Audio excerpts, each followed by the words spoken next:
오늘 설교를 준비하면서 욥이 고난 속에서 얼마나 힘들었는가 제 감정이 이입이 되는 것을 제가 느꼈습니다. 그래서 오늘 설교는요, 한번 그냥 욥의 마음을 한번 좀 느껴보는 시간을 좀 갖도록 하죠. 욥의 마음을 좀 느껴보면서 그가 얼마나 큰 고난 가운데서 하나님 붙잡고 살아갔는가, 그걸 좀 함께 느껴보는 시간을 가지려고 합니다.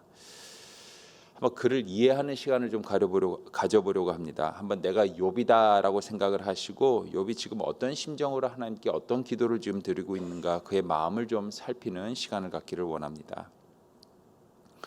여러분, 우리가 신앙생활을 하는 가운데 여러 가지 어려운 상황들을 맞이하겠죠. 여러 고난과 어려움이 있겠지만 그 중에서도 가장 어려운 순간은 아마 하나님의 침묵의 시간이라고 저는 생각이 됩니다. 여러분, 고난이 힘든 것이 아니라 하나님의 침묵이 사실은 힘든 것입니다. 하나님의 침묵이 어쩌면 곧 우리의 고난이 되는 순간인 것이죠. 기도에 응답하지 않으시는 하나님, 함께 하지 않는 것 같은 하나님, 외롭게 하시는 하나님, 심지어 나를 버리시는 하나님을 느낄 때는 정말 여러분, 그 믿음과 신앙을 지키기가 참 어렵지 않겠습니까? 하나님 과연 어디에 계십니까? 하나님 도대체 나를 보고 계십니까? 라는 그 탄식의 기도가 계속해서 우리 입에서 나올 수밖에 없는 것이죠. 자, 그러나 과연 하나님께서 당신의 자녀들을 홀로 내버려 두시는 분이십니까? 하나님께서 당신의 자녀들을 외면하시는 분이십니까? 하나님께서 정말 바쁜 일이 있어서, 다른 더 중요한 할 일이 있어서 당신의 자녀의 그 고난과 눈물과 탄식을 돌볼 시간이 없는 분이십니까? 여호수아서 1장 9절, 내가 내게 명한 것이 아니냐, 마음을 강하게 하고 담대히 하라, 두려워하지 말며 놀라지 말라, 네가 어디 가든지 내 하나님 여호와가 너와 함께 하시리라. 이사야서 41장 10절, 두려워 말라, 내가 너와 함께 함이라, 놀라지 말라, 나는 내 하나님이 됨이라, 내가 너를 굳세게 하리라, 참으로 너를 도와주리라, 참으로 나의 의로운 오른손으로 너를 붙들리라. 데살로니가후서 3장 3절, 주는 미쁘시사 너희를 굳게 하시고 악한 자에게서 지키시리라. 여러분, 성경을 찾아보시게 되면 참 수많은 말씀들이 하나님께서 우리와 함께 하시며 우리를 홀로 내버려 두지 않으신다라고 약속하고 계십니다. 자, 그런데 하나님은 우리의 기도에 침묵하십니다. 자, 그렇다면 결론은 하나밖에 없습니다. 하나님은 일부러 우리의 기도에 침묵하시는 것이 아니다라는 것이죠. 또는 하나님께서 우리와 함께 하지 않는다라는 것이 아니라는 것입니다. 하나님께서는 어떤 이유가 있기 때문에 침묵하신다라는 것이죠. 우리와 함께 하심에도 불구하고 하나님은 당신의 침묵을 통해서 홀로 있는 훈련을 우리에게 시키고 계신 것입니다. 자, 이 사실을 우리가 깨닫고 인정할 때 하나님의 침묵에 대한 우리의 관점은 달라지게 되고요. 하나님이 왜 우리와 함께 하심에도 불구하고 우리의 기도에 침묵하시는가 이해를 하게 되면서 하나님의 침묵에 대해서 비로소 우리가 부정적인 반응이 아니라 긍정적인 반응을 보일 수 있다라는 것이죠. 여러분, 제가 아직 자녀가 없습니다. 그래서 자녀 교육에 대해서는 제가 뭐라고 얘기할 수는 없겠지만, 제가 예전에 한 식당에 갔을 때 옆에 있는 테이블에서 미국인 엄마가 그 어린 자기 아이를 훈련시키는 모습을 제가 우연히 한번 보게 됐는데, 그때 그걸 보면서 참 큰 지혜를 얻은 경험이 있습니다. 그 옆에 이렇게 저희가 식사하고 있는 그 옆 테이블에서 이제 미국인 가정이 이렇게 식사를 하고 있는데, 한 3살, 4살 정도밖에 되지 않은 남자아이가 막 떼를 쓰기 시작을 하는 거예요. 식당에서 엄마가 이거 줄까 저거 줄까 어떻게 줄까 막 엄마가 애쓰는에도 불구하고 다 싫다, 노 하면서 다 싫다고 하면서 계속해서 떼를 쓰고 소리를 지르고 울고 그러는 것이죠. 그 엄마가 이것저것 다 해보다가 도저히 안 되니까, 수가 없으니까 드디어 엄마는 조용해지기 시작을 합니다. 딱 입을 닫더니 아이를 이렇게 쳐다보고 있더라고요. 그냥 가만히 쳐다보고 있더라고요. 그러니까 애가 막 소리를 지면서 떼를 쓰면서 이것저것 칭얼대고 그렇게 하더니 그 소리가 점점 수그러들더니 아무 말 없이 가만히 보고 있는 그 엄마의 눈치를 스글스글 살피기 시작을 하는 거예요. 힐끔힐끔 쳐다보면서 살피기 시작하더니 이내 조용해지더라고요. 조용해지면서 가만히 있게 되더라고요. 자, 그러자 그때 엄마가 Are you done? 다 했어? 다 끝났어? 그때 애가 고개를 끄덕이는 거예요. 그때 비로소 아이하고 엄마가 조용히 얘기를 하면서 애가 뭘 원했는지를 물어보고 그걸 들어주면서 식사를 이어가는 모습을 제가 봤던 것이죠. 여러분, 헨리 나우에는 외로움으로부터 고독으로 가는 움직임이 모든 영적인 삶의 시작이다라고 했습니다. 외로움에서 고독으로 옮겨지는 것이 영적인 삶의 시작이라고 얘기를 하고 있어요. 그러니까 그는 외로움과 고독을 구분을 지금 하고 있습니다.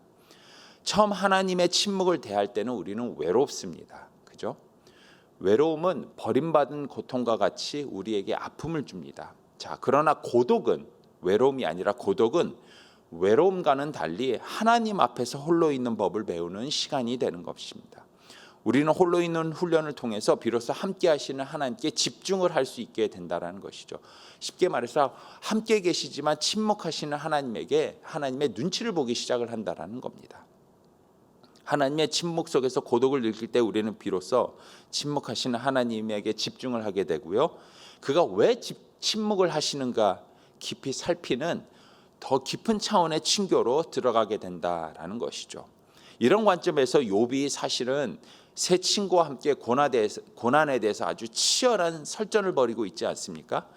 4장에서 37장까지 이제 지금 계속해서 반복될 거예요. 세 명의 친구들이 돌아가면서 지금 욥에게 네가 왜 고난을 받는지 아냐 하면서 그 자신만의 그런 해답을 얘기하면서 나는 죄가 없다, 너는 죄가 있다 하면서 설전을 벌이는데 이 모든 과정은 어떻게 보면은 욥이 외로움이 고독으로 승화되는 과정이다라고 우리가 볼 수 있는 것이죠. 욥은 하나님의 침묵, 하나님을 저주하라는 아내의 말, 그리고 너의 죄 때문에 네가 고난을 받는다라는 세 명의 친구들의 공격으로 인해서 세상 외로운 사람이 지금 되고 있는 것입니다. 그러나 외로움이란 성도가 성숙해지기 위해서 지불해야 될 성스러운 대가다라고 얘기했던 토조의 말처럼 욥은 서서히 하나님께 집중하는 고독을 즐기는 사람으로 지금 성장하고 있는 과정 속에 있는 것입니다. 자, 오늘 본문에서도 바로 이러한 변화를 우리가 발견할 수 있다는 것이죠. 친구들의 이런 말 저런 말 때문에 휘둘리면서 외로워하고 있던 그 욥이 이제 서서히 자신의 그 눈과 초점을 하나님의 침묵으로 지금 돌리고 있는 영적인 변화를 지금 우리가 오늘 본문에서 보고 있습니다. 자, 오늘 본문을 보시게 되면은 계속해서 엘리바스와 욥이 고난에 대해서 굉장한 지금 논쟁을 벌이고 있습니다. 세 친구들 중에서 가장 연장자였던 엘리바스는 정말 믿을 수가 없는 욥의 그 고난에 대해서 나름대로 지금 해답을 제시를 했죠. 여러분 다 아시는 것처럼 그 해답은 무엇입니까? 4장과 5장에 걸쳐서 엘리바스가 분석한 욥의 고난의 이유는 죄입니다. 죄 때문에 네가 지금 고난을 받고 있다. 인과응보다 자업자득이다. 그러니 빨리 회개하라. 이것이 지금 엘리바스가 계속해서 주장하는 내용이죠. 그리고 이에 대한 욥의 대답은 항변이라고 얘기할 수도 있겠죠. 6장과 7장에서 지금 이렇게 기록되어 있는 것이죠. 자, 엘리바스의 말에 대해서 욥이 아주 날카롭게 대답을 했습니다. 6장 24절과 25절에 보게 되면은 엘리바스의 그 주장에 대해서 욥이 아주 날카롭게 이렇게 얘기를 합니다. 내게 가르쳐서 나의 허물된 것을 깨닫게 하라. 내가 잠잠하리라. 옳은 말이 어찌 그리 고통스러운고 너희의 책망은 무엇을 책망함이냐. 내가 엘리바스 너의 말대로 뭘 잘못해서 죄 때문에 이 고난을 받는 것이라면 내 죄가 무엇인지 한번 지적해봐라. 분명히 얘기를 해봐라. 내 죄가 무엇인지 한번 얘기해봐라. 그러면 내가 조용히 인정할게. 인과응보라는 너의 말에 내가 근데 도무지 동의할 수가 없다.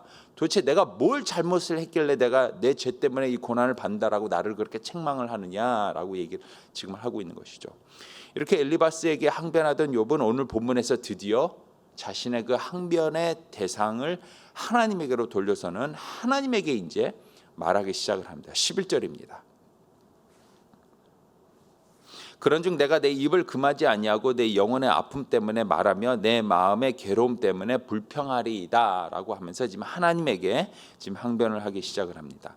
1장 2장에 여러분 1장 2장에서는 그 모진 고난을 당하고 있음에도 불구하고 욥이 뭘 했다라고 기록을 하고 있죠. 입술로 범죄하지 않았다라고 얘기를 하고 있죠. 그런데 비로소 욥이 너무나도 힘든지 불평불만을 하나님에게 던지면서 따지기 시작을 하는 것이죠. 뭘 따지고 있습니까? 12절입니다. 내가 바다니까 바다 괴물이니까 주께서 어찌하여 나를 지키시나이까. 이 말이 참 이해가 안 돼요. 그죠? 이 말이 무슨 뜻이냐면은 이런 거예요. 그 당시 가나안 족속에 있었던 타 민족들이나 아니면 여러 그 근처에 있던 나라들의 그 신화들을 보게 되면은 그 신화에는 바다나 바다 괴물들이 등장을 한다고 합니다. 근데 그 거기서 등장하는 바다나 바다 괴물들이 무엇을 의미하냐면 그 두려움을 상징한다고 합니다. 두려움의 대상이 된다라는 것이죠.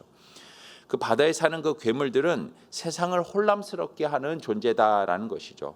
그러니까 욥이 지금 12절에서 따지고 있는 그 말은 쉽게 말해서 내가 하나님 믿고 참 바르게 살면서 사람들에게 존경과 사랑을 받는 대상이었는데 도대체 왜 지금은 내가 뭘 잘못했다고 사람들에게 혐오감을 주는 혐오의 대상이 되며 그러니까 두려움의 대상, 아주 무서움의 대상이 되어서는 혼란스럽게 사람들을 만들며 나를 이렇게 외롭게 만드십니까? 라는 것이 지금 12절에서 욥이 지금 하나님께 따지는 항변의 내용이 되는 것이죠. 주께서 어찌하여 나를 지키시나이까? 라는 말은 무슨 말이냐면은 나를 좀 이렇게 붙잡아 놓지 마시고 이제는 나를 좀 놔주세요. 내버려 두세요라는 뜻이 되는 거예요. 날 좀 귀찮게 하지 마시고 나에게 지금 자꾸 고난을 주지 마시고 나를 좀 내버려 두세요라는 의미가 되는 것이죠. 욥의 항변은 계속해서 이어집니다. 너의 죄 때문에 고난을 받는다라는 엘리바스의 말을 기억하고는 그 말에 대해서 13절에서는 하나님께 계속해서 따집니다. 13절에서 16절입니다. 혹시 내가 말하기를 내 잠자리가 나를 위로하고 내 침상이 내 수심을 풀리라 할 때에 주께서 꿈으로 나를 놀라게 하시고 환상으로 나를 두렵게 하시나이다. 그러므로 내 마음이 뼈를 깎는 고통을 겪으니 차라리 숨이 막히는 것과 죽는 것을 택하리이다. 내가 생명을 싫어하고 영원히 살기를 원하지 아니하오니 나를 놓으소서. 내 날은 헛것이니이다. 주님, 제가 잘 먹고 잘 살 때에 부자였을 때에 혹시 내 마음에 교만함이 들어서는 내가 요즘 등 따시고 배부르고 참 잘 살고 있고 아이고 참 좋네라고 그런 교만한 마음이 들 때에 하나님이 내 꿈에 나타나셔서는 즉각 저를 책망하지 않으셨습니까? 그래서 내가 그때 하나님 무서워서는 교만함을 회개하면서 계속해서 제가 겸손한 삶을 살 수 있도록 하나님이 저에게 그렇게 은혜로 이끌어주지 않으셨습니까? 우리 그렇게 가까운 사이 아니었습니까 하나님? 그런데 왜 이 고통을 주십니까? 아주 지긋지긋합니다. 그리고 이 고통에 대해서 왜 침묵을 하십니까? 차라리 죽는 게 낫겠습니다. 아주 그냥 우리가 뭐 영원히 살 것도 아니고 한 번 사는 인생 뭐 얼마 살지도 않는데 차라리 죽는 게 낫습니다. 사는 게 너무 허무합니다. 지금 이걸 얘기를 하고 있는 것이죠. 욥이 하나님에게. 욥은 지금 지독한 외로움 속에서 그런데 한 가지 진리를 깨닫고는 그 진리 하나는 놓치지 않고 하나님께 지금 나아가고 있는 모습을 보고 있습니다. 무엇입니까? 그 진리가 이 지긋지긋한 고통조차도 하나님께서 지금 허락하고 계신다라는 것을 붙잡고 있는 것이죠. 이게 만약에 하나님이 주신 고통이라는 것에 대한 진리를 깨닫지 못하고 있다면은 하나님한테 와가지고 왜 저에게 이런 고통을 주냐라고 따질 수가 없겠죠. 그래서 그는 하나님께 제발 좀 나를 내버려 달라고 얘기를 하면서 나를 좀 가만히 놔주십시오. 철저한 외로움을 지금 선택을 하고 있는 모습을 보고 있는 것이죠. 자, 이쯤 되면 하나님이 나타나셔서는 뭐라고 말씀을 좀 하실 만한도 한데 여전히 침묵하십니다. 여전히 침묵하십니다. 가만히 보고만 계십니다. 그래서 욥은 이렇게 말까지 합니다. 20절과 21절입니다. 사람을 감찰하시는 이여 내가 범죄하였던들 주께 무슨 해가 되오리이까? 어찌하여 나를 당신의 관역으로 삼으셔서 내게 무거운 짐이 되게 하셨나이까? 주께서 어찌하여 내 허물을 사하여 주지 아니하시며 내 죄악을 제거하여 버리지 아니하시나이까? 내가 이제 흙으로 누우리이니 주께서 나를 애써 찾을지라도 내가 남아있지 아니하리라. 오케이 하나님, 좋습니다. 제가 무슨 죄를 지었다고 칩시다. 근데 내가 지은 죄가 내가 지은 죄가 하나님한테 무슨 그렇게 큰 손해를 입히고 하나님에게 큰 불이익을 입혔다고 이렇게 무슨 억한 심정이 있으셔서는 저를 이렇게 힘들게 하십니까? 하나님 은혜의 하나님 아니십니까? 내가 만약에 죄를 졌다면 아예 그냥 저를 용서하시든지 죄를 책망하십시오. 제가 이제 죽겠습니다. 내가 이제 죽어버리겠습니다. 하나님 나 찾더라도 저 못 보실 수도 있습니다. 반협박적으로 지금 욥이 자신의 고난을 지금 하나님한테 항변하고 있습니다.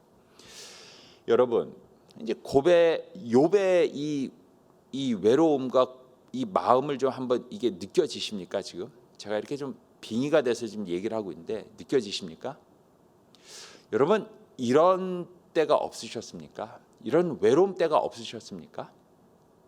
지독한 하나님의 침묵 때문에 아주 지칠 대로 지쳐버린 경험 없으십니까? 제가 이거 설교 준비하는데 예전에 제가 친하게 알던 형 하나가 기억이 나더라고요. 참 힘든 고난의 시간을 보내던 형이 있었어요.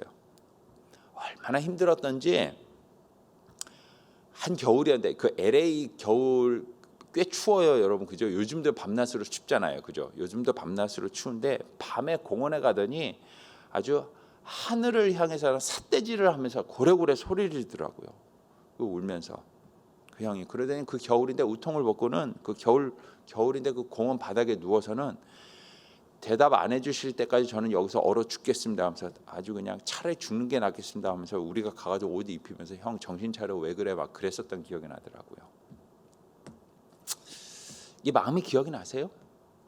이 마음이 좀 느껴지십니까? 여러분, 리차드 포스터라는 유명한 그 작가가 있죠. 그 기도라는 그 책을 썼습니다. 여러분, 기도를 사모하시고 기도를 좋아하시는 분들은 아마 한 번쯤 읽어봤을 고전 중에 고전입니다. 우리가 생각했을 때 기도의 종류가 뭐 하나 둘 많아야 셋 넷밖에 종류밖에 되지 않을 줄 알았는데 그 책에 보니까 무려 21가지의 기도의 종류들을 리차드 포스터가 소개를 하고 있습니다. 그 다양한 기도들 중에서 소개되는 기도 하나가 있는데 무슨 기도인 줄 아십니까? 바로 버림받은 자의 기도라는 것이 있습니다. 성경에 등장하는 믿음의 선배들의 삶을 보면 모두가 욥과 같이 철저한 고난과 외로움 속에서 숨어 계신 하나님을 경험했다라는 것이죠. 기도했는데도 아무 느낌이 없는 거예요. 듣는지 마는지 보이지도 않는 것이죠. 하나님이 철저히 우리에게서 숨어 계십니다. 지켜만 보십니다. 침묵하십니다. 그런 순간에 우리들은 참 다양한 것들을 시도해 봅니다. 우리가 알고 있는 모든 방법들을 다 동원해서는 이 지독한 하나님의 침묵을 깨려고 노력합니다. 이 고난에 대한 하나님의 응답을 받으려고 합니다. 기도도 해보죠. 새벽 기도도 나옵니다. 금식도 해봅니다. 성경도 읽어봅니다. 예배도 드려보고요. 헌금도 해보고요. 헌신도 해보고요. 봉사도 해보고요. 상담도 받아보고요. 좋다는 책도 읽어봅니다. 여전히 응답이 없습니다. 여전히 응답이 없습니다. 조지 버트닉은 그런 순간을 이렇게 표현을 합니다. 캄캄한 어둠 속에서 피투성이가 된 주먹으로 천국의 문을 두드리는 느낌과 같다. 여러분, 혹시 그런 고독과 외로움의 시간을 보내고 계신 분들 계십니까? 하나님의 침묵 속에서 힘들어하시는 분들 계십니까? 근데 여러분, 모세가 40년 광야 생활 동안에 그랬습니다. 어찌하여 나를 잊으셨습니까? 라고 호소하던 다윗이 바로 도망 다닐 때 느꼈던 경험했던 하나님의 지독한 침묵이었습니다. 지하 감옥에서 요셉이 그랬습니다. 다소에서 잃어버린 10년을 보냈던 바울이 그랬습니다. 무엇보다도 골고다 언덕에서 하나님이여, 나의 하나님이여, 어찌하여 나를 버리셨나이까? 라고 부르짖었던 우리 주님이 바로 철저한 하나님의 침묵 속에서 고독을 느끼셨습니다. 하나님께 버림받은 것 같은 그분의 침묵 속에서 철저히 고독을 느꼈던 신앙의 선배들이 그래서 그 마지막 순간에 해볼 수 있는 것 모든 것을 다 해보고 난 다음에 그 마지막에 선택한 몸부림이 무엇인 줄 아십니까? 바로 기도였습니다. 그래서 이 기도를 리차드 포스터는 버림받은 자의 기도라고 표현을 했던 것이죠. 바로 오늘 본문에서 우리가 보고 있었던 욥의 기도였던 것입니다. 설교 처음에 제가 드렸던 말씀처럼 하나님의 침묵에 만약에 반드시 이유가 있다면 하나님께서 우리를 그냥 홀로 내버려 두시면서 우리에게 고난과 고통과 외로움과 고독을 허락하시는데 그 이유가 있다면 이에 대한 우리가 보여야 될 긍정적인 반응은 바로 그래서 무엇이라고요? 기도입니다. 기도. 그래서 고난 속에서 하나님을 향한 진실한 탄식과 항변의 기도는, 이 욥의 기도는 결국 우리를 외로움에서 고독으로 이끌어 가시는 하나님의 합당한 뜻에 대한 우리의 올바른 반응이 될 수 있다라는 것이죠. 고독 속에서 우리는 침묵하시는 하나님께 기도를 통해서 더욱더 집중할 수가 있습니다. 주님, 왜 침묵하십니까? 무엇을 원하십니까? 나의 울음을 그치고 나의 짜증과 탄식을 내려놓고 비로소 그 기도 속에서, 버림받은 것 같은 고독 속에서 기도를 통해서 하나님께 집중할 수 있다라는 사실이죠. 사랑하는 성도 여러분, 이 아침에 욥을 생각하면서 그의 고난과 고통을 느껴지시는 분들이 만약에 계시다면, 또한 하나님께 버림받은 것과 같은 그런 하나님의 침묵 속에서 길을 잃어버리고 계신 분들이 만약 계시다면, 여러분, 올바른 반응으로 하나님 앞에 나아가는 이 아침이 되기를 원합니다. 바로 기도라는 반응을 통해서 하나님 앞에 나아가는 이 아침이 되기를 간절히 소망합니다. 우리는 하나님의 침묵이 끝이 아니라는 것을 이미 알고 있습니다. 세 친구들이 돌아가면서 철저하게 욥을 외롭게 만들면서 고난 속에서 허덕이게 만들었지만, 하나님은 38장에서 드디어 욥에게 나타나셔서는 말씀하셨습니다. 우린 이미 알고 있습니다. 그렇게 사모하던 그 하나님의 음성을 비로소 듣게 되자, 침묵을 깨고 그를 찾아와서 그에게 말씀하시는 하나님을 만나게 되자, 그의 음성을 듣게 되자 고난의 이유가 설명되지 않았음에도 불구하고 욥의 삶은 달라지기 시작했다라는 것이죠. 사랑하는 성도 여러분, 이 하나님이 바로 이 동일한 하나님이 되신다라는 사실을 믿으십시오. 욥에게 하셨던 이 하나님이 우리에게도 동일하게 역사하시는 하나님이십니다. 그러니 여러분, 하나님을 믿고 기다리십시오. 말없이 조용히 그를 기다리십시오. 기도하면서 기다리십시오. 하나님께 통곡하고 항변해도 괜찮습니다. 괜찮습니다. 따져도 됩니다. 하나님과의 친밀함을 의미하는 것입니다. 때가 되면 하나님의 방법에 따라서 사막과 같았던 우리의 삶이 젖과 꿀이 흐르는 축복의 삶으로 변화되리라고 저는 믿습니다. 이 욥의 마음을 공유하시고 이 욥이 보였던 이 기도의 자리로 나가셔서 침묵하시는 하나님 앞에서 그에게 더욱더 집중하시는 저와 여러분이 되시기를 주님의 이름으로 축복드립니다. 기도하겠습니다. 하나님의 철저한 침묵 속에서, 고독과 외로움 속에서 허덕이고 있던 욥의 마음이 곧 우리의 마음임을 이 시간에 고백합니다. 침묵하신 하나님, 그러나 그 가운데 깊은 뜻이 있음을 저희가 오늘 말씀을 통해서 깨달았습니다.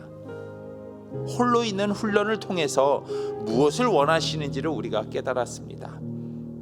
침묵 속에서, 하나님의 침묵 속에서 더욱더 기도하며 하나님께 더욱더 집중하라는, 우리의 외로움이 고독으로 승화되는 그 훈련을 시키고 계신다라는 것 우리가 이 시간에 깨달았사오니, 하나님께 기도하며 잠잠히 하나님을 기다릴 줄 아는 우리 모두가 될 수 있도록 인도하여 주시옵소서. 이 아침에 하나님의 침묵 때문에, 외로움 때문에 힘겨워서 주님 앞에 나온 영혼들이 있습니다. 하나님, 그들이 기도하면서 주님 앞에 나갈 때에 38장에서 드디어 나타나셔서 욥에게 말씀하셨던 그 하나님의 나타나심이, 함께하심이, 말씀하심이 온전히 임하게 되는 그 은혜를 누릴 수 있도록 주여 함께하여 주시옵소서. 예수님의 이름으로 기도했습니다. 아멘. 하늘에 계신 우리 아버지여, 이름이 거룩히 여김을 받으시오며 나라의 마옵시며 뜻이 하늘에서 이루어진 것 같이 땅에서도 이루어지이다. 오늘날 우리에게 이러한 양식을 주시옵고, 우리가 우리에게 죄 지은 자를 사하여 준 것 같이 우리의 죄를 사하여 주시옵고, 우리를 시험에 들지 말게 하시오며 다만 악에서 구하옵소서. 대개 나라와 권세와 영광이 아버지께 영원히 있사옵나이다. 아멘.